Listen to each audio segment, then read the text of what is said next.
Everyone, we're going to get started. We have people sort of straggling in as they leave their hospital, leave university, or leave their homes to come to town. But I just want to issue a very warm welcome to today's 6th annual JCB lecture on ethics and governance of AI for health. And we're really delighted to be partnering with TCARE, the Temerity Center for AI Research and Education in Medicine for this year's event. My name is Jennifer Gibson. I am director of the University of Toronto Joint Centre for Bioethics, also known as JCB. Some of you may know it by that name. I'm delighted that we're able to once again come together in a space in person here in this wonderful auditorium at Women's College Hospital, which is home to the Women's College Hospital Institute for Health System Solutions and Virtual Care, hence the WIHV in the lecture title. Before we begin, I would like to invite you to join me in opening today's event in a good way by acknowledging this land on which the University of Toronto and Women's College Hospital operate. For thousands of years, it has been the traditional land of the Huron-Wendat, the Seneca, and most recently the Mississaugas of the Credit River. Today, this meeting place is still the home to many Indigenous people from across Turtle Island, and we are grateful to have the opportunity to work, to learn, and to engage on this land. The mission of the JCB WIHV Lecture on Ethics and Governance of AI for Health is to provoke discussion and to foster interdisciplinary engagement on the ethical, social, and political issues associated with the development and use of AI in health. The lecture began in 2018 with funding support of AMS Healthcare. We continue to be very grateful to AMS Healthcare for its continued partnership in exploring AI and the future of caring through the JCB's Ethics and AI for Good Health program. This year, as I've noted, we are thrilled to be co-hosting the lecture with the Temerity Center for Research and Education in Medicine, known as TCARE. TCARE was established in October 2020 through a generous donation of the Temerity family. Its vision is to transform health through AI. I can think of no better partner to explore today's lecture topic on ethics and uncertainty and AI in medicine. Huge thanks to the TCARE team for your collaboration in bringing today's event to life. So before we actually get started and get to the point of why we're all here to hear Alex John London's thoughts, a few housekeeping items. First is the format of today's lecture. We'll start with Alex presenting about 40-50 minutes. This will be followed by a facilitated discussion with Professor London and Q&A with you, the audience.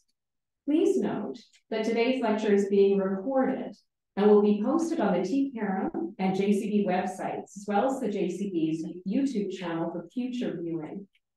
During the Q&A, this means that your voice may be heard, but I want to assure you that your image will not be visible. Now, I'm pleased to invite Professor Jay Shaw, the JCB's Research Director on AI, Ethics, and Health, to introduce today's speaker and moderate the discussion.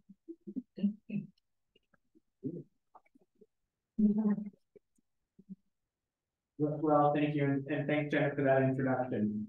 So I have the great pleasure to introduce today's speaker, Professor Alex John London. And he let me take some liberties at reducing the bio, but I decided it would be important to keep it somewhat lengthy to at least get across what I think some are the really sort of relevant pieces of expertise and affiliation that frame his comments and our lecture series as well. So Professor London is the K&L Gates Professor of Ethics and Computational Technologies and Director of the Center for Ethics and Policy at Carnegie Mellon University. He's co-leader of the K&L Gates Initiative in Ethics and Computational Technologies and Chief Ethicist at the Block Center for Technology and Society at CMU, Carnegie Mellon. An elected fellow of the Hastings Center, Professor London's work focuses on ethical and policy issues surrounding the development and deployment of novel top technologies in medicine, biotechnology, and artificial intelligence.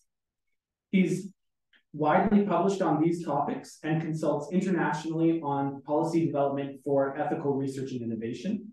He's also a member of the WHO Expert Panel on Ethics and Governance of AI for Health. So I'll switch the slides, but without further ado, please join me in welcoming Alex.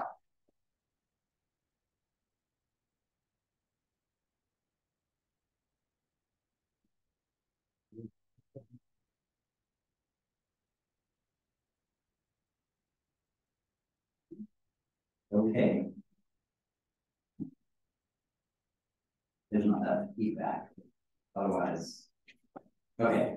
So first of all, thanks for the very generous introduction and the opportunity to be here. I'm going to talk about ethics and uncertainty and artificial intelligence in medicine. I have to start that I don't have conflicts to disclose with anything that I'm going to talk about. So if I mention a system or an approach, it's not an endorsement.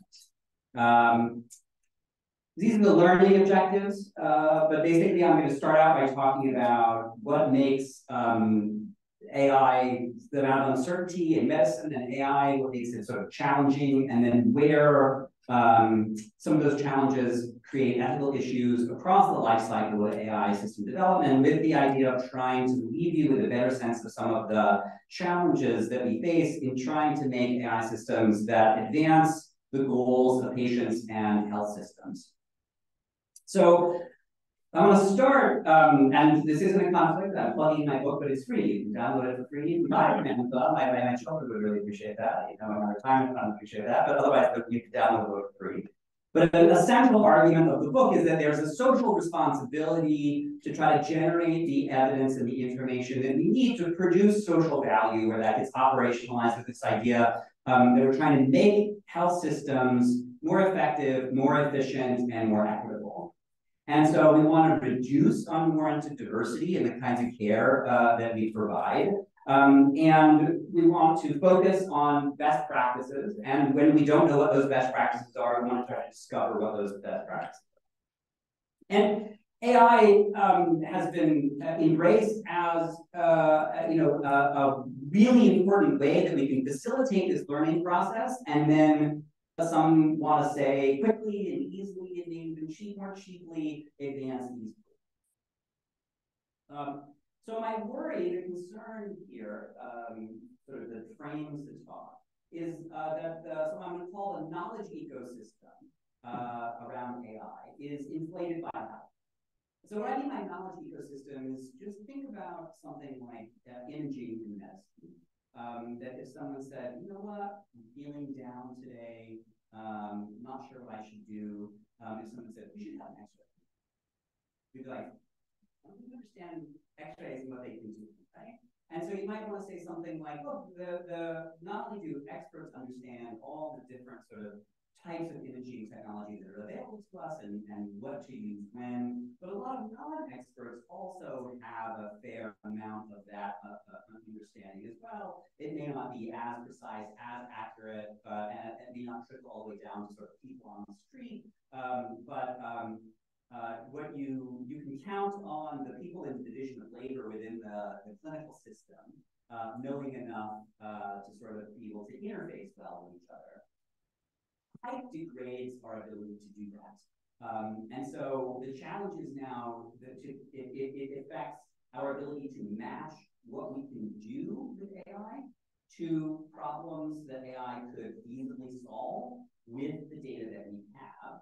And when we don't get this right, then we can subvert the very goals we're trying to advance, because we can put our time, our energy, and resources into things that don't make health systems function more accurately, more efficiently, or more effectively. So that's why I want to say being cognizant of the challenges that I present will help us to be more mindful about the way we go about constructing these systems. So this is a very high-level representation of the life cycle of AI system development, right? So the idea is you got to find a task that's going to be one that is going to have clinical value and that your system can perform. And you've got to make sure that you have the data available to you, that your system, that you can build a model that will perform that task. And then you once you have the model that you build with this data to perform the task, and you've got to test the model. It's kind of like the slide, right? So you got to have a task, you have to have the data, you have to have the model, and you have to test the model. Then this is only like getting, if you allow me a kind of American football term, this is only like getting the ball to 20 yards. And no one cares about, wow, the statistic of like how often did the Steelers get the ball to the 20-yard line? Because then you'd be like, no one cares about that, right? If you lost all your games, but you were almost always on your opponent's 20-yard line, you'd be like, you still stink. So we want to get the ball all the way through, right? When we get to the goal, not just to the 20-yard line, and that means you've got to teach people how to deploy that system so that it performs that task. And then you have to teach them, well, when the world changes, how to make sure that you continue to do that. So these are the things we need in order to have success. What I want to talk about now are the many challenges that are in some ways unique to healthcare and health systems that we face when we're trying to make decisions at each of these points to construct AI systems that will sort of, make health systems more effective, more efficient, more accurate. So first is, and I would say a huge part, like 80, 90% comes down to that at the very beginning, if you choose your problem well, then the smart technical engineering work is all going to build up to solving a real problem. If you choose your problem poorly, there may not be enough brilliance at computer science that is going to get you into a beneficial product. And memories in this area are short. So why is this so let me back up. So why is this a challenge? So here I have two pieces of verbiage from JAMA where what you have are very smart and so Openwire, one of the papers I'll talk about later on. It's a really good, really important paper. So these are people who are very sensitive to the kinds of issues that I'm talking about here, and what they're trying to do is explain to non-AI people some of the how AI works. But even in trying to do this, make this good faith effort to sort of explain these systems, these people wind up overselling.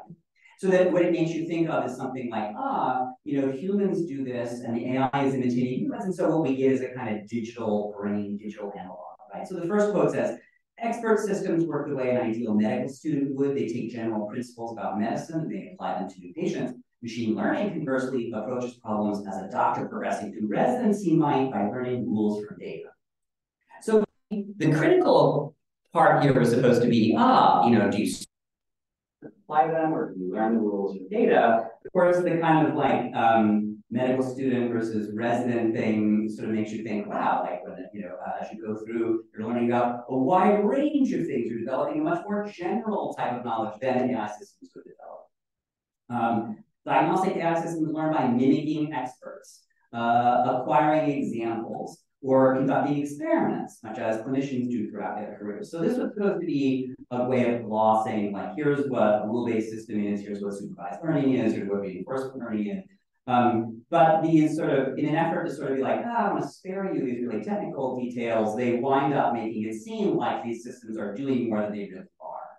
And so this is sort of a way out of polluting the epistemic ecosystem, right? The scientific ecosystem, the knowledge ecosystem, because now you have sort of unrealistic or outsized expectations for what these sorts of things can do. Let me give you a concrete example of where the rubber hits the road for this. So I love this paper, and I really recommend it to you. It's from 2017, which, if you think like dog years are sort of,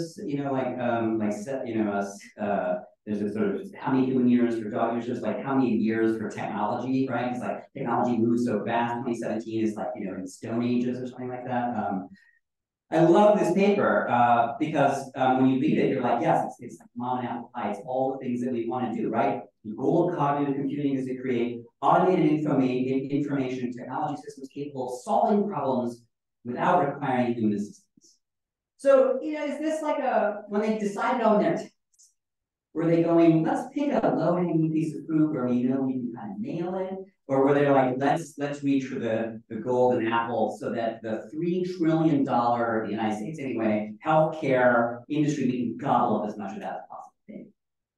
So I did recognize this. Time has gone by a little bit, like, audience participation. Who is in the picture? Who's pictured here besides Ken Jennings? Watson.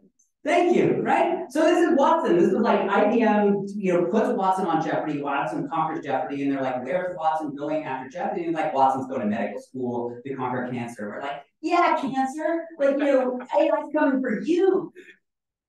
The stars behind Watson, are saying, look, Watson was engineered to identify word patterns and predict correct answers for a trivia game, right? Database of knowledge.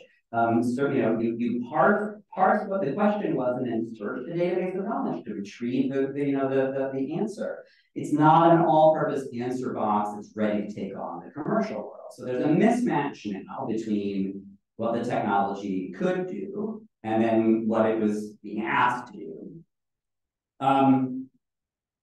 Most doctors, so that from this piece by Strickland, right, wants to say, look, most doctors would have been delighted to have a librarian, something that would sort of cull the vast amount of literature that's being published all the time about this type of tumor, this genetic marker, or in the COVID, all the COVID literature that was coming out. They'd love something that could be like, look, for this specific question I have, give me the things that are relevant, and then let me digest them, right? Now that's a kind of feasible thing.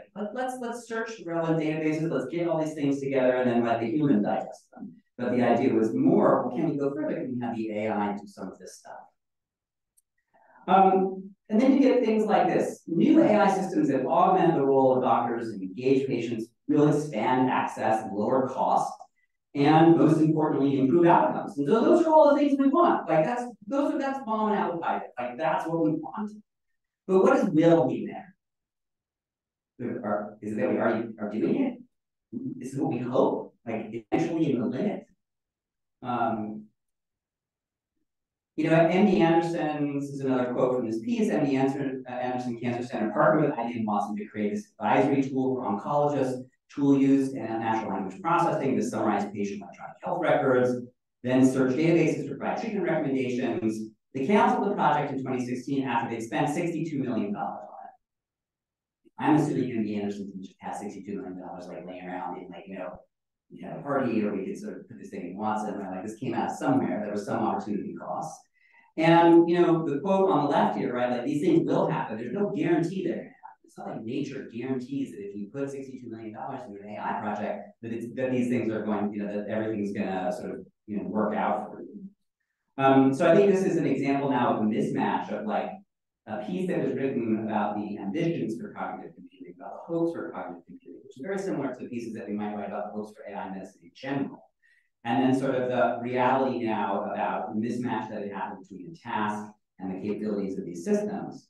I don't know if you've seen, Watson lately. I saw Watson pretty recently. I watched tennis, and Watson's there giving me the tennis stats.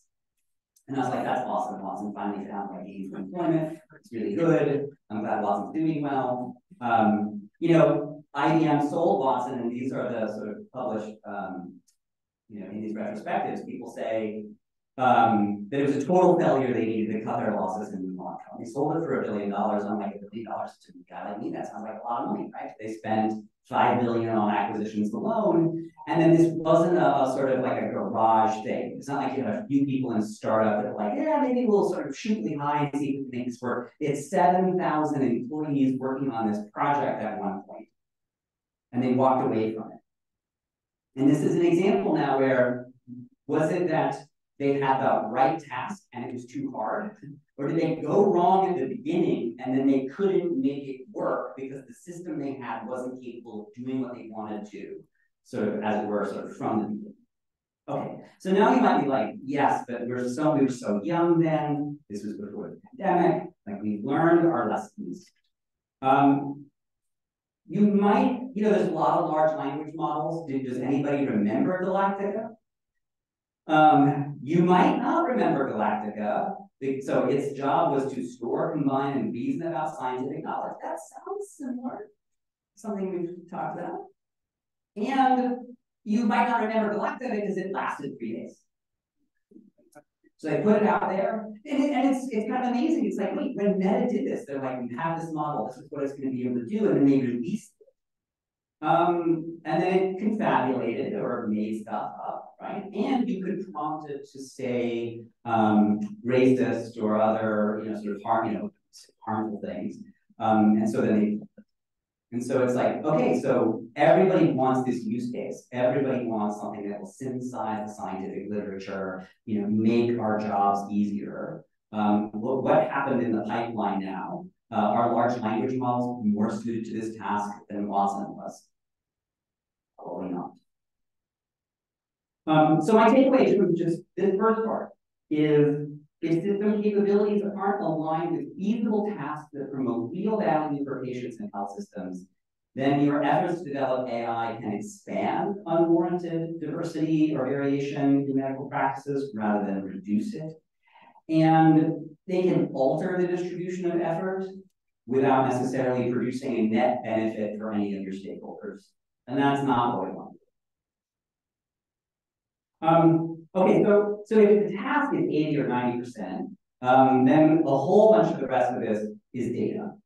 Because unlike a traditional computer program where the computer programmer sits down and writes out all the code, in an AI system, you're producing the model that you're going to use from the data. And so we need data that's really fit for research purposes.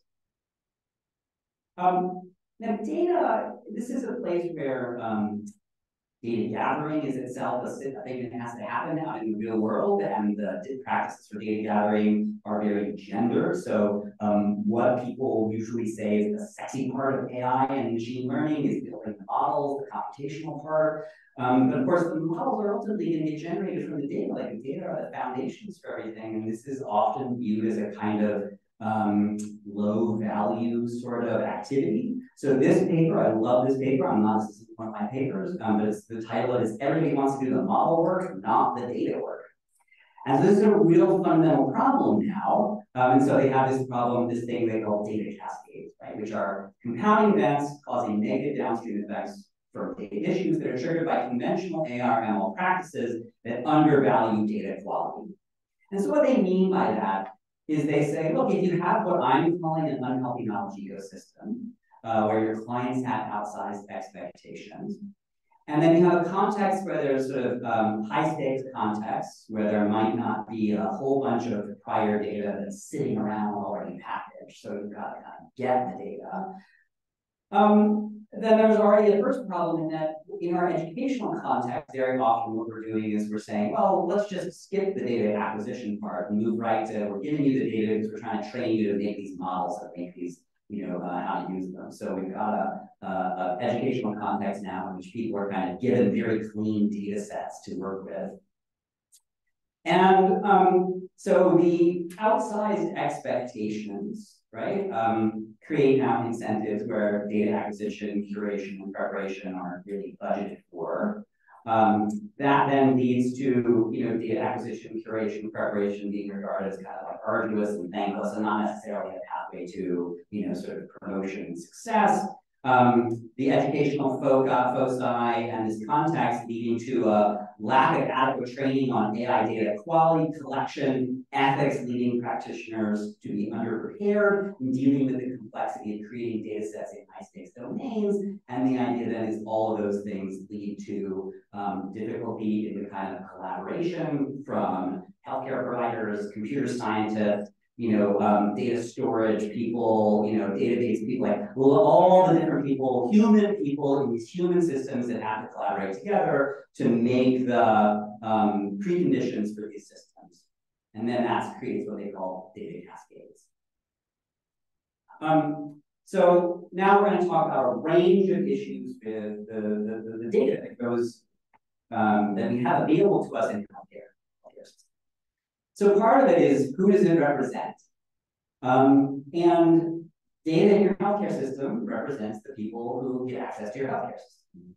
And so genetics databases are predominantly people of European ancestry. So I'm going to say white, not to reify racial categories. They're not. They're a social construct rather than a genetic construct. But the idea being where you come from, where your lineage ancestry comes from in terms of then all the things that might be represented in your underlying genetic heritage. If that's represented in this database, then we're going to learn about you. And if it's not represented in this database, we're not going to learn about you.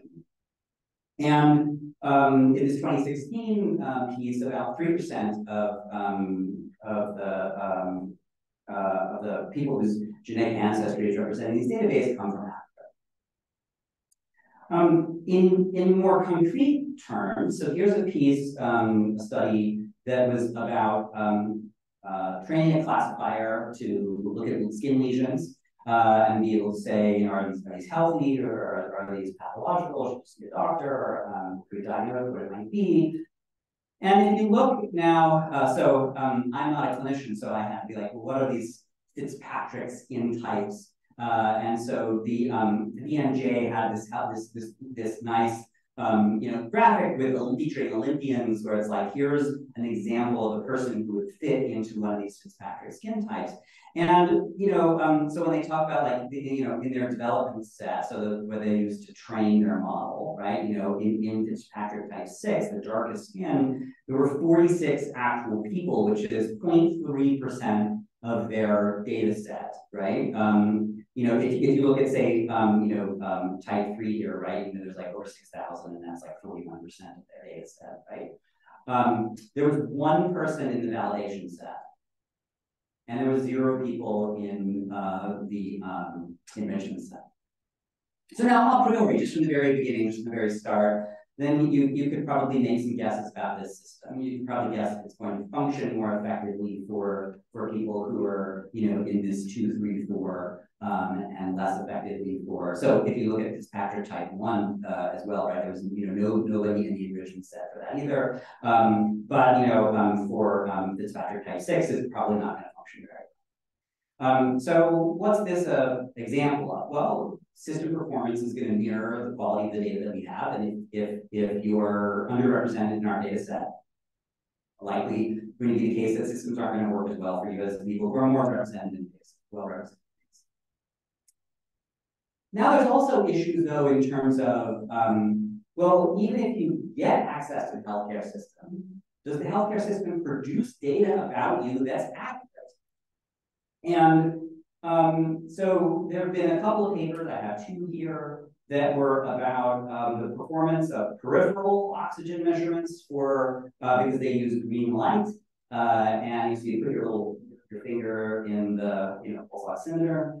And so, this paper is about overestimating oxygen saturation levels from peripheral measurements if you had darker skin when compared to arterial measurements of your oxygen saturation. There's another paper that has a similar result. But the point in both of these is that Black patients or patients with darker skin were much more likely that their peripheral oxygen measurements overestimated their blood oxygen levels. And so that might mean that you would, have benefited from, supplementary oxygen, but we didn't think you needed it, and so we didn't necessarily give you, or maybe we sent you home when you could have had it. And so the data in our healthcare system would be now systematically overestimating, how we were performing, and the worst outcomes that we see are going to be a function not of like your underlying pathology, but of the inability of our healthcare system to accurately diagnose your needs and to meet them. But that data is the data on which now we're going to train models, because that's the data that's in our database. Even when things work well, so the spirometer is just that super simple device, where you can blow into it and sort of measuring your lung volume, right? That seems to work well for everybody who can physically use the spirometer. But even then, there was a long history of saying, well, a lot of the Black patients that we see have lower lung volumes than the white patients we see, so we're going to apply a race correction. So, we'll assume that you're healthier with a lower lung volume if you're Black than what we would expect if you were white. And so here's another example where the functioning of the healthcare system is taking a piece of evidence that was probably not biased, the output of the spirometer, but now it was adding a sort of correction to it, and so it was inducing bias. And if you think that, how is that going to matter? This is a recent paper. I was just on a different thing, different talk where Roxana Danshu was on the panel as well. And she was talking about this work that they did where, so we try to disabuse our medical students of racial myths. That they might come because they grow up in a society where there are these racial myths. And so we try to disabuse students of these racial myths. But of course now those racial myths they're in the literature that is on the internet, that are in the Reddit subgroups. And where are we training our models? Large language models are looking at print media and the internet. And so their question was, how often do large language models recapitulate false recapitulate the mythology about differences between people on the basis of their race, and these different questions like genetic basis of race, or should you calculate EGFR differently based on race, or what should we expect for lung capacity, differences of pain, differences of thickness of skin, and the point was. A system that's trained on this data recapitulates a lot of these same racial biases. And so if you're asking now a system, if the idea is, oh, I want to use this large language model, and I ask it, clinical questions or have it write answers to clinical questions, one of the prospects now is going to be, one of the things it might write is going to be recapitulating a racial myth because it's picked that up from the data that it's trained on. So pathways now for problems have been who's represented, and then do we represent them in an unbiased way, both in terms of the way we get their data and then what we do with it once we've got it. But then there's just the fact that AI systems don't look at data the same way that people do. And so it's entirely possible then that you would have a data set that for you and I would be unconfounded, or that would be fine, right? Because when you and I look at, so I'm not a radiologist, but I love radiology Twitter back when it was Twitter. I love radiology Twitter because they posted a radiograph and they'd be like, what do you see here? And I'm like, what do you see here? Like, when you look at it, like what? And then I'd be like, wait a minute, there's two, and that tube looks like it's going in the wrong place. And then like you scroll down and they'd be like, that tube shouldn't be in that place. I'm like, wow, I saw that, right? And then in other cases, they'd be like, oh, there's some very technical thing here. And I'd be like, what is that? Like, what are they seeing? Like, I have no idea because my neural net hasn't been trained, right? So like these people that sit in these really dark rooms in the basement, for like days on end, so going through all these images and stuff like that, and they're learning, here's pathology, here's anatomy, here's pathology, here's anatomy, right? And the idea is like, well, the machine will do the same thing, but we can show it hundreds of thousands of images in a much quicker time. It's like, that's true, but when you and I or other humans look at that, we're looking at anatomy, pathology, right? When the AI looks at it, it's looking at a bunch of zeros and ones that it created by trolling across this image and transforming gradients in pixels to zeros and ones. And so that means it's not looking at it the way that we are. And so now there's information that the AI has that you and I don't. And now it's going to use that information in a way that you and I might not use. And so in this paper, they talked about how most image subregions in radiographs contained information that was indicative of the radiograph's origin or some other feature like hospital practice or something like that. And so now it meant, so when we validate our systems, we're not there yet. It's just a problem in our data, right? The idea is what we're training, we have one big data set. We're going to divide it in half, train it on half or some fraction, and then validate it on the other half. But in that whole big data set, if there's a common feature that, for instance, all the non-COVID radiographs came from children, then all your AI system has to do is learn the difference between an adult and a child to do really well. Develop the model, tested it on something that has a common confounder, or like really sick people don't go to the machine, you get the portable machine. And it's like, well, there's a difference in portable machine, or all the things in the non-COVID were resized in a certain way. And it's like, yeah, the AI can learn. So those models will learn, but better information helps them be the most accurate. And if it's not relevant to pathology, they'll learn that. So the point here is data that you and I, because you and I might be able to look at, at images that are framed in different ways, that come from different machines, where we just see anatomy and pathology. But the AI doesn't look at the machine the same way. So a data set that might be fit for purpose for you and I might not be fit for purpose for the AI.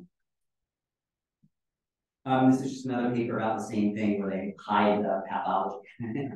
They're like, let's just like obscure the middle and then sort of say, how well does the system do by just looking at information around the periphery? And it's like, well, they did really well. And you're like, they're probably not using information about pathology to get that performance. So the issue here is like, beware of cheap learning. Beware of the idea that we have a lot of data that's laying around, and then we can sort of just hoover up that data, put it into our models, and be able to learn in a way that's going to achieve these goals. I wish that were true, right? I want to achieve these goals. I'm not anti-AI, I'm not pro-AI. I'm pro improving health systems to help them fulfill their function for the people who rely on them. And so that's an important task, but it's hard. And I would love it if there was like a way to make it a lot easier. And so I think one of the hard lessons to learn is that unlocking the potential of machine learning for medicine likely is going to require us to change the way we do medicine, the way we gather the data that we gather, how frequently we gather it, what we're measuring, because we're going to have to do that so that we can use that to build models instead of a lot of our data we gather for billing purposes, for non-research purposes. Okay, so if you've got a good task and you've got good data, then there's this issue about like, okay, now we've got to build a model that's going to advance a meaningful clinical goal. And here's another part where the ecosystem is unhealthy in a way that makes this more challenging than not. So there are people who want to tell you every decision, every problem is a prediction problem. And then they want to tell you AI is really good at prediction. And so complete the syllogism. Every AI is going to be good at every kind of decision problem, right? And it's like, well, I don't mind, like, you can use words however you want. I'm not here to legislate how you use words, right? But so you can call it whatever you want a prediction problem, but AI is only really good at a few things. Not all of them are going to be what you want to call prediction if you want to say everything's a prediction problem. So I want to say a prediction problem is something like you understand you've got sort of a stable world and you've measured a bunch of variables, and now you want to know if the world stays the same. And someone comes in and I can see the sort of sum of the variables they have, and can I sort of anticipate, well, what the outcomes are going to be given those variables. And insurance companies love that kind of thing, because what they want to know is, given that you're in the hospital, you have this sort of condition, how likely are you to die? How likely are you to need a surgery? How likely are you to need a really expensive treatment? What's the likely cost that I estimate, right? And it's like, that's great because the hospital system operates, right? All these events happen. We can keep this information. We build these very sophisticated actuarial models to try to make these predictions. If medicine operated like that, it would be really bad because it'd be like, well, this person come in, they're very, very sick, right? It's going to be like a few hours before they die. Well, that's bad. Right? No one wants that. It's like, this person's very sick. Let's try to intervene. Let's try to do something to avert that outcome. Let's try to change the world so that the actuarial outcome, which was like, if we hadn't seen you, you would die. But because you were here and you performed this surgery, you survived. That's an intervention. And so classification and prediction, that's what AI, that's like the strong suit for AI. But if you're going to intervene and change the world, it's a weak suit for AI. And that's really one of the important things that went on in this paper by Openwire, which is famous, sort of famous paper because it was looking at this optimum impact for a system widely used in the United States. And the idea was, look, when patients come in, we can predict the cost, how expensive this patient is going to be. And then the idea was, well, that doesn't have the clinical utility. So I want to use that now, the healthcare system. I want to use that to try to identify who's the sickest patient. And then reallocate my resources to the sickest patients. Right? Now we want to intervene. And the problem was using that system in that way now introduced a completely unsubstantiated, non-evidence-driven aspect to this decision. namely that cost was going to be a reliable proxy for how sick you were. And in the United States, it was not a reliable indicator for how sick you were because Black patients are less likely to be seen early on in the course of their disease. And so when you looked at who were going to be the most expensive patients, and then as you went down, Black patients were uniformly sicker in these different categories. And so if you stratified patients on the basis of cost, you were systematically deprioritizing sicker Black patients in favor of less sick white patients. So they say, well, this is now a widespread bias in the system, but the bias wasn't in the system per se. The bias was in the use of a system that can make a prediction to make an intervention into the world to say, given that I think this person is going to be very expensive, let me now intervene. And it's like the system wasn't validated for that task. And so using it for that task basically meant that a bunch of decisions were being made that were not evidence-based and data-driven because they relied on this proxy that turned out to be false, that like, if you were very expensive, you were very sick. Or that was a good proxy for us. So my point there is the unhealthy knowledge ecosystem encourages uses of AI systems that are not necessarily supported by evidence.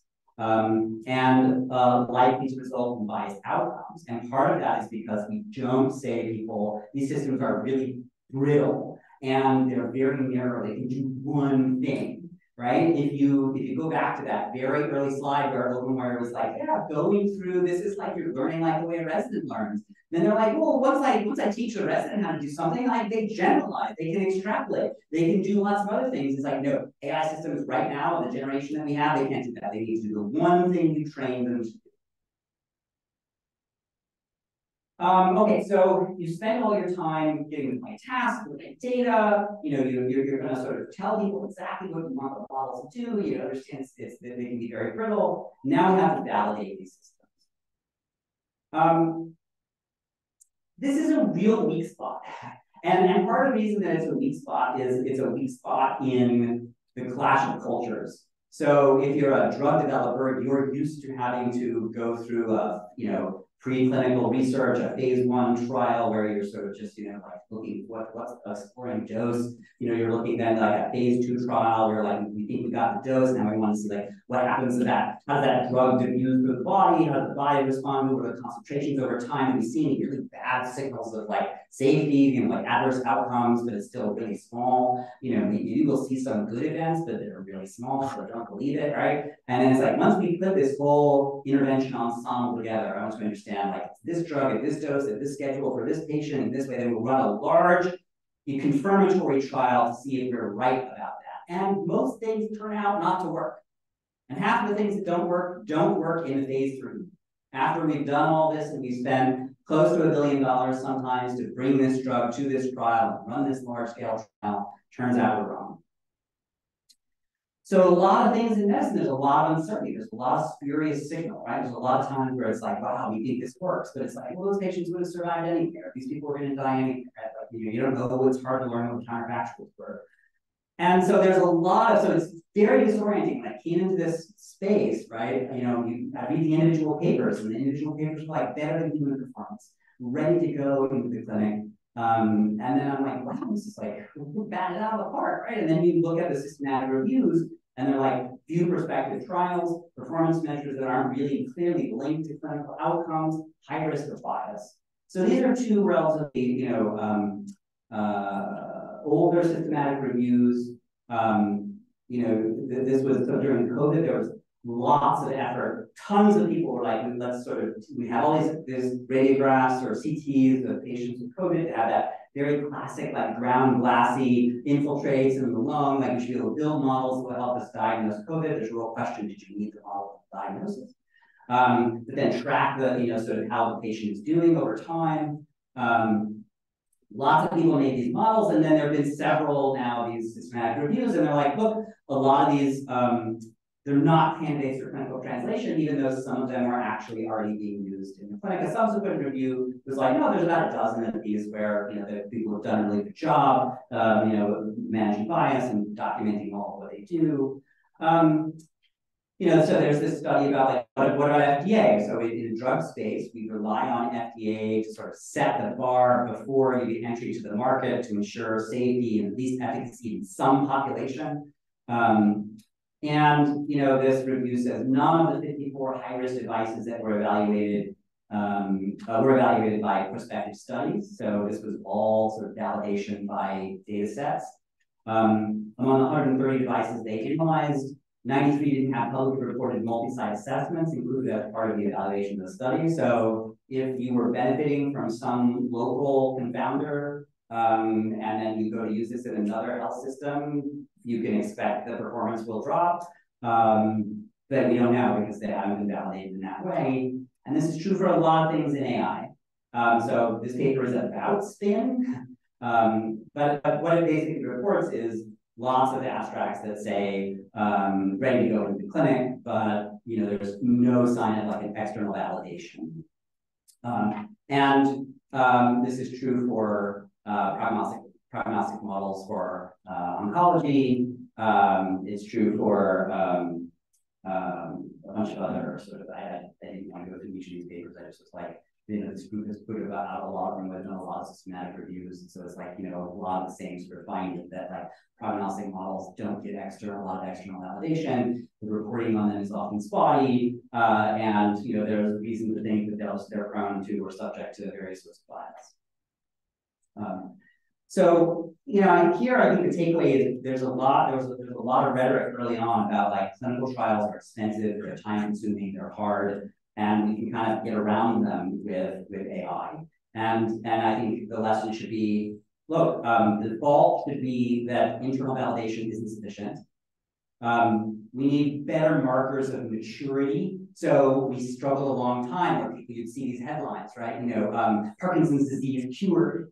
And then you're like, what? And then you read the article, it's like in a series of live mice, in the laboratory. And so then it was like, we need in mice, right? And so there's a lot of AI stuff where it's like, you should tell me like in silico, like in my training set, like, or, in this sort of very small, and so like, what's the difference between I've done internal validation, I validated on a separate data set, holdout data set, I've like done a sort of a shadow trial in the world where I randomized people to this versus the standard of care. Like those would be very different levels of evidence. And so just as we have misconceptions about, but we have like phase 1, phase 2, phase 3, at least it's a kind of helpful, like, well, if it's just a phase 1 study, I probably shouldn't believe it, right? Because you're going to see a lot of big effects in these trials that will wash out later on. So too, if we had something like that, well, this is like a phase 1 AI, right? You might be like, okay, so like, come back to me when you get, great, wonderful, I hope everything goes well. Come back to me when you get some grant funding so you can go further. So we need that, but we also just need to be aware that like the proliferation, like when you see thousands of studies that are doing the same thing on the same indication, and it's like, where are we capturing best practices here? Are we building on all this effort, or is there a lot of parallel effort that's getting a lot of publications, but not translating down into models that get deployed in health systems that really add value? In that case, then it's like we're wasting a lot of effort. And we need to do a better job of learning from that effort and in a systematic way, so that there's less duplication and there's more sort of like development that's learning from what are past failures.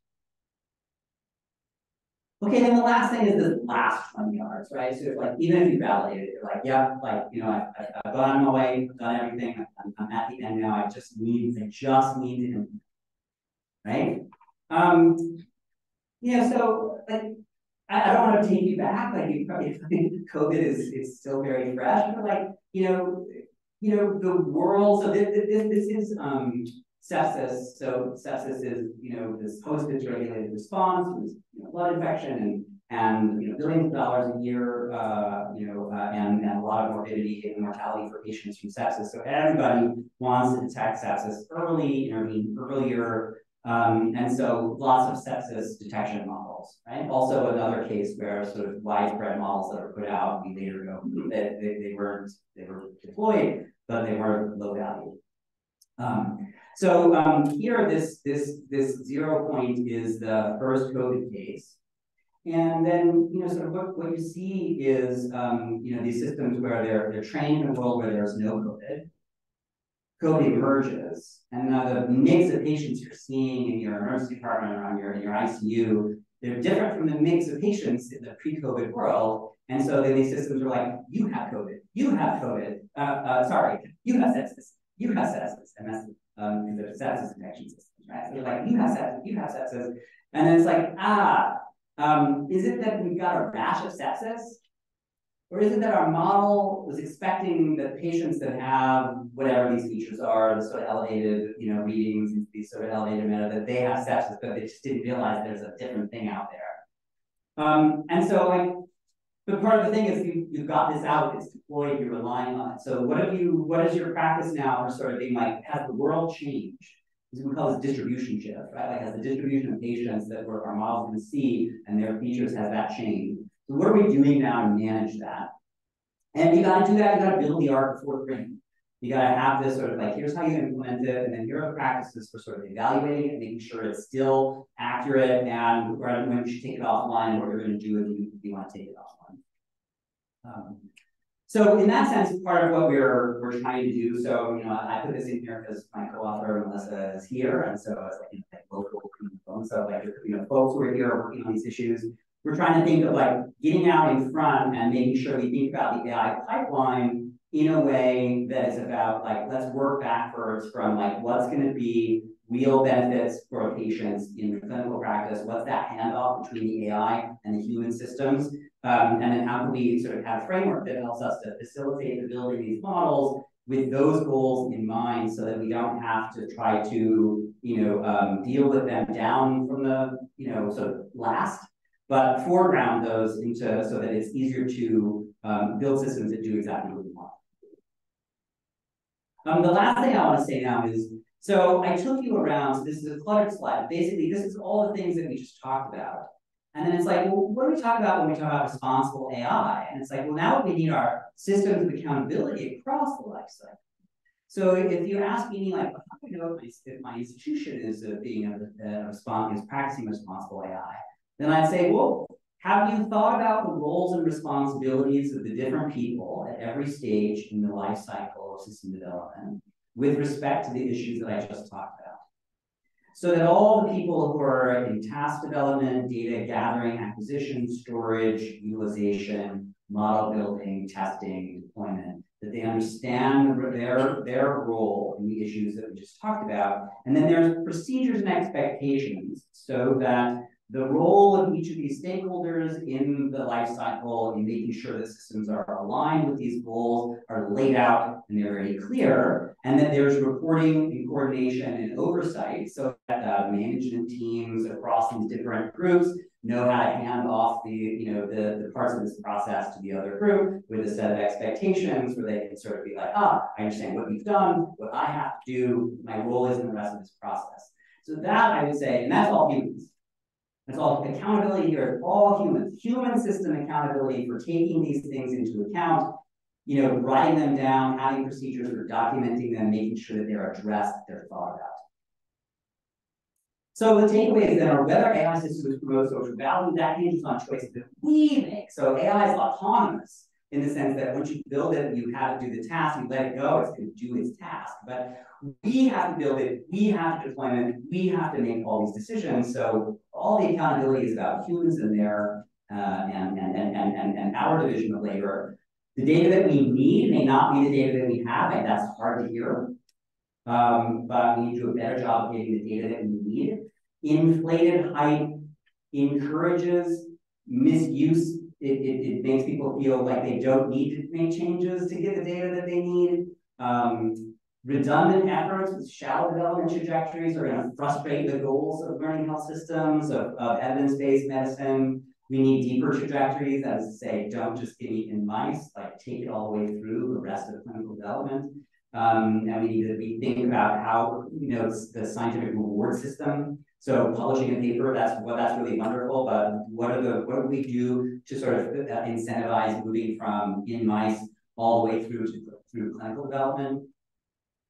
And And so to make this work, I think we have to give up the idea that we can bolt AI onto our existing health systems. And we have to think about what AI is one tool in a larger toolbox of quality learning. And we may need to think about how we need to reshape the health system in order to make these tools function more effectively in terms of which data we gather, at what granularity, at what scale, sort of under what conditions.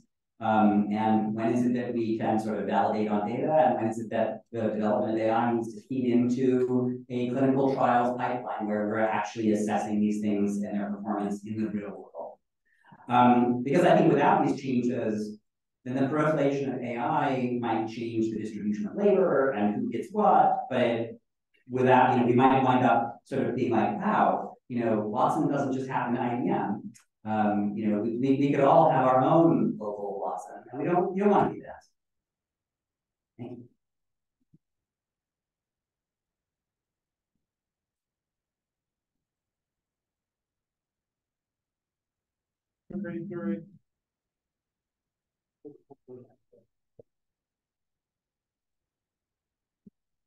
Okay, check. Okay. Thank you so much, Alex, for those remarks. Just take a moment and make sure we're not going to too much feedback.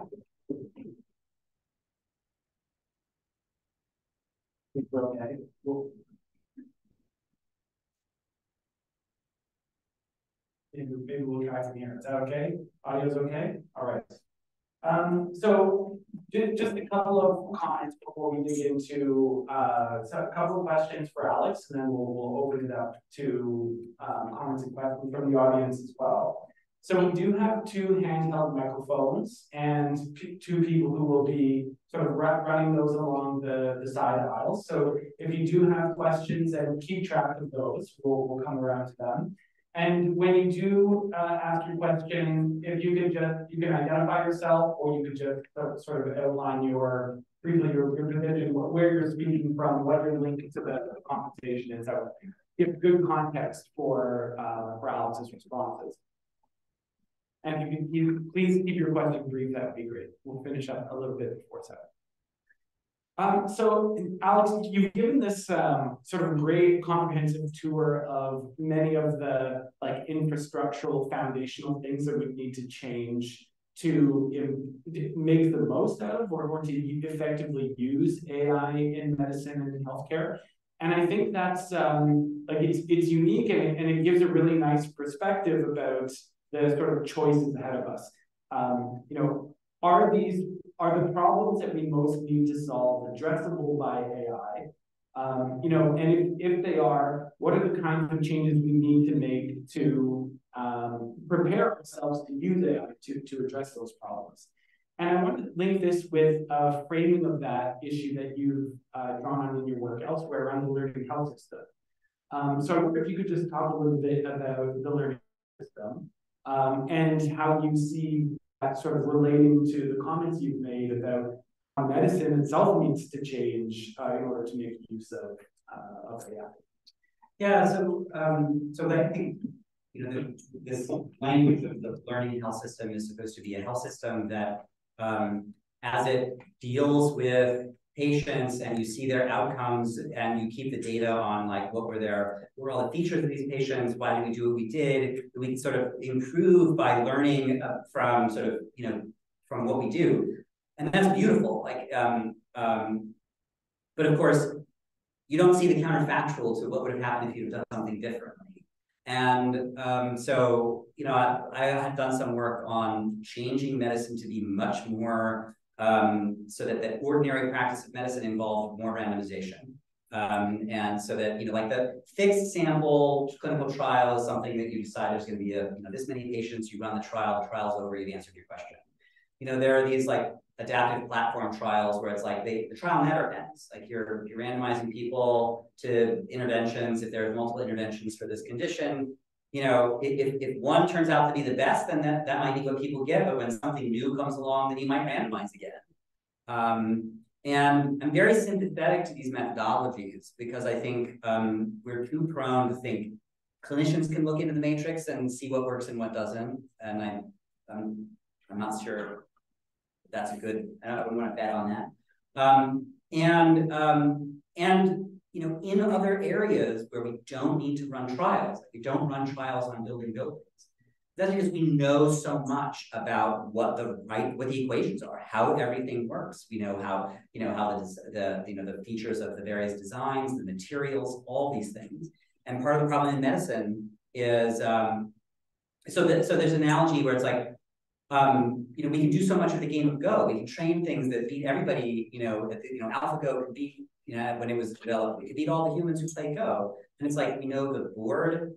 We know where the pieces are on the board. We know what the rules are for moving pieces, and we know how any configuration of the board constrains what future configurations of the board can be.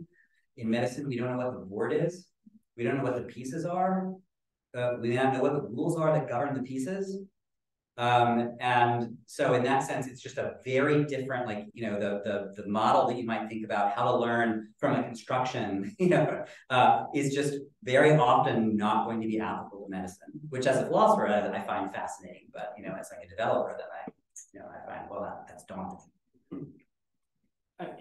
Great. And I think from, in Canada, when we refer to health system, we're generally referring to like a jurisdictional boundary. They're under provincial jurisdiction. And the idea of a learning health system has, I guess, a bit of a different level of application. But I think that the comments you're making about, the assumptions of clinical care and the practice of medicine apply in interesting ways to the health system level as well. So, it's great. So I have one other question, and then we'll open it up to the audience. And this is about what you see as sort of the core task of ethics and ethicists, or some of the tasks that you would like to see ethics take on. Given the comments that you've made, and this sort of characterization of the knowledge ecosystem and these challenges that you've laid out here. Yeah. So I think in medical ethics and in research ethics, we've been very successful at very local things. So research ethics is a really good example. It developed out of scandal. We saw, the Tuskegee syphilis study lasted 40 years. The people who were involved in it were lied to. They were denied access to effective medical care. We built an IRB oversight system to oversee research to sort of prevent, we inserted the institutional review board or the research ethics board, in between researchers and patients to protect participants, to protect the rights and well-being of participants. And it's like that was in many ways an incredible success. But it's really local. It's about like two stakeholders in one type of interaction. But, which questions we ask about whose health needs, those are not things researchers usually, the researchers are writing grants to submit for the funding that's available. Funding agencies, whether that's private or public, do a lot to set the agenda about like what type of research are we going to fund, whose health needs are we asking about. And so my vision of ethics in this space is that it's much larger. It should ask, look, what is social value? What is it that health systems are supposed to do? They're not just there for their own sake. They're there to serve the people. And and so when we provide care, when there's differences in care, we want to reduce those so that we know we're providing the best care that we can to people in the face of uncertainty. So that's what makes this. And so I think one of the things about the value to ethics is to be able to take this synoptic, large-scale view and sort of be like, let's make sure that what we're doing, because like so much of this is a division of labor. People have to focus on such small things and be experts about minutia. And ethics as large can be about the big scale and making sure that these things fit together and making sure that the innovations that we produce are not just working for one slice of the population, and that the innovations that we produce are doing, it's fine to fill the pockets of the people who make technology, is that technology is saving lives, reducing morbidity and mortality. And so I think those are visions for sort of bioethics in the next generation and research ethics in the next generation. A reflection from some of our conversations throughout the day today are sort of the clarity and confidence with which you present this notion of social value and like what constitutes that. That in healthcare, AI technologies ought to be contributing to the achievement of these particular goals. And if they aren't, then they're not achieving their sort of central aims. So that's just something that struck me as like having that kind of clarity, I think drives the broader sorts of questions that you've outlined today, because once you hit a dead end, you know, in terms of why these technologies are not contributing in a meaningful way to achieving the goals of social value, then you need to think bigger, you need to think bigger. So. Any questions from the group? I see one over here, Rachel. So over here on this side, you want to just raise your hand, Rachel, and we'll have. Oh, we have the mic right here. Thanks, Marianne. If you want to stick to that side, that'd be great. Yeah, thanks. Hello, thank you so much for your talk. Well, a lot to think about here. I have a question that kind of came out during your discussion about the mouse studies and talking about during things like Parkinson's. We often see science communication and science communicators as the sort of professional role that run sort of parallel to, but not with ethics. And I'm wondering how you see the role of science communication and or as ethics when we're writing about studies that either, you know, hype up or mitigate the role of AI healthcare. Yeah.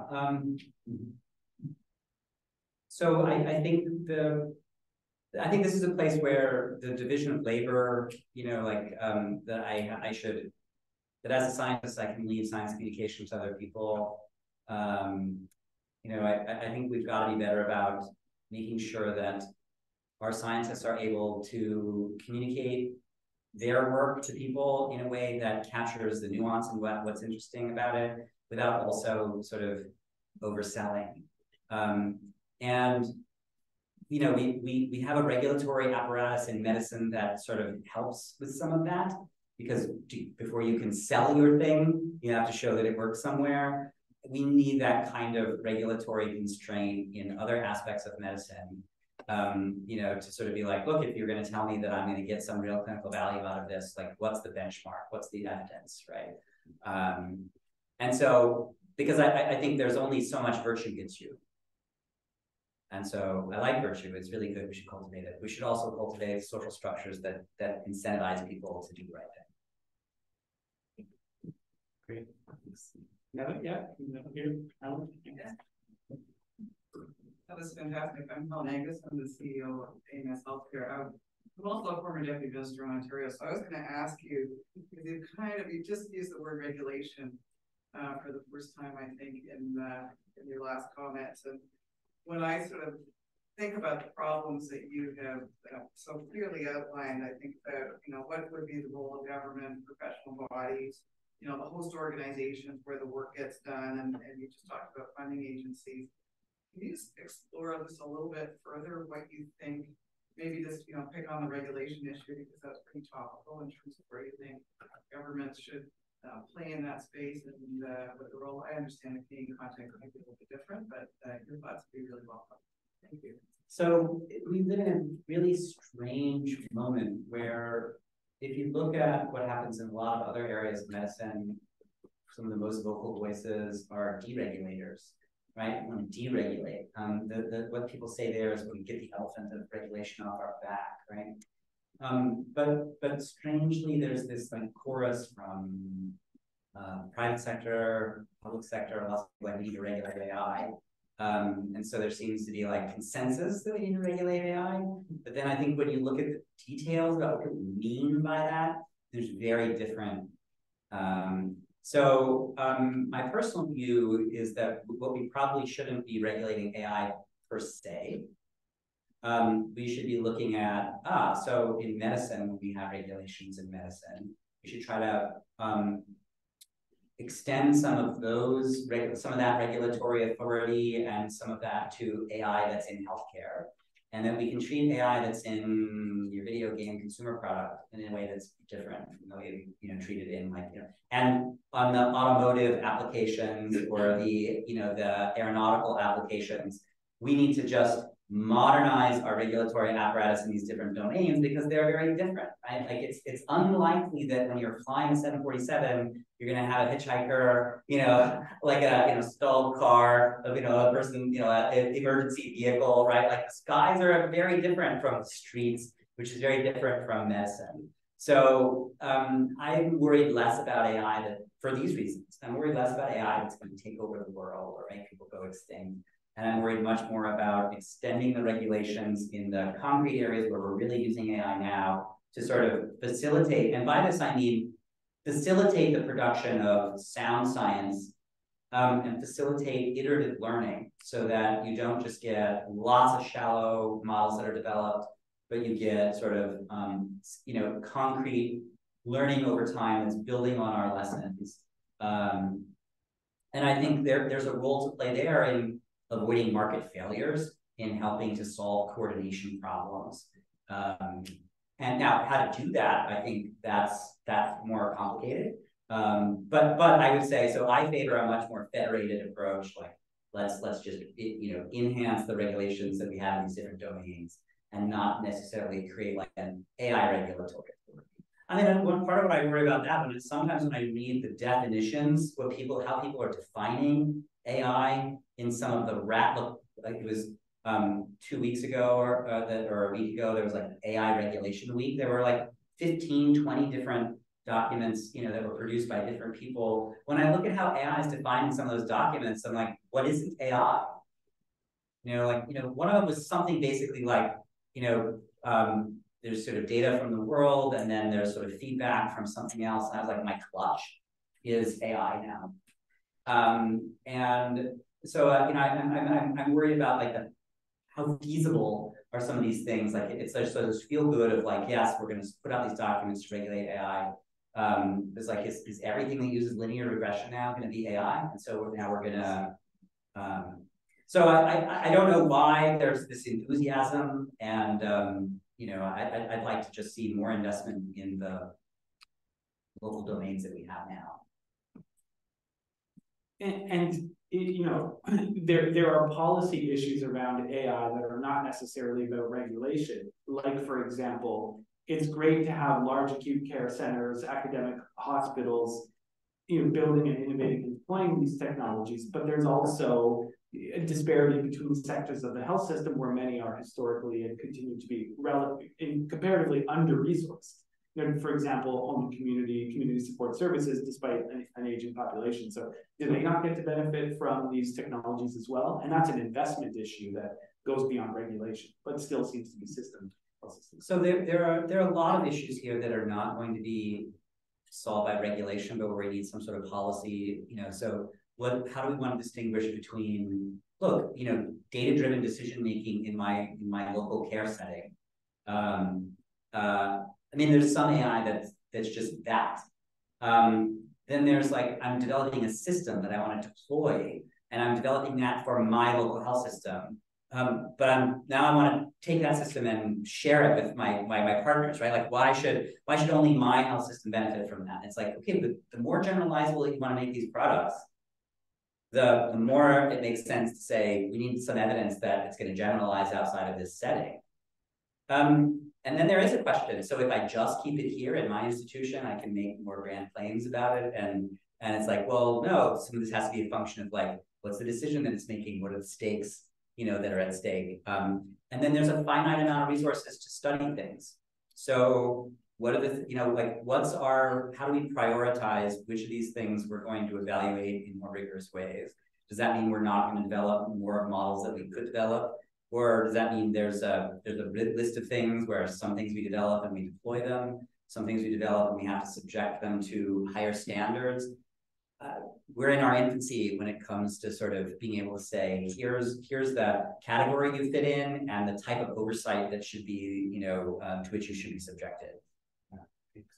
We have time for one more question. Yeah, over here. Hello, I am a community geriatrician, so don't know anything about it, but interested. You have talked a lot about proving that AI works in order to by evidence, for example, when we as clinicians take this into our practice. I'm curious about your thoughts about whether it's important to prove how it works, so the explainable AI versus justified or justification, especially in terms of building trust in lay people about how it arrives at the decision, especially if we're seeing all these black box models that we have no idea about. Great, I love it.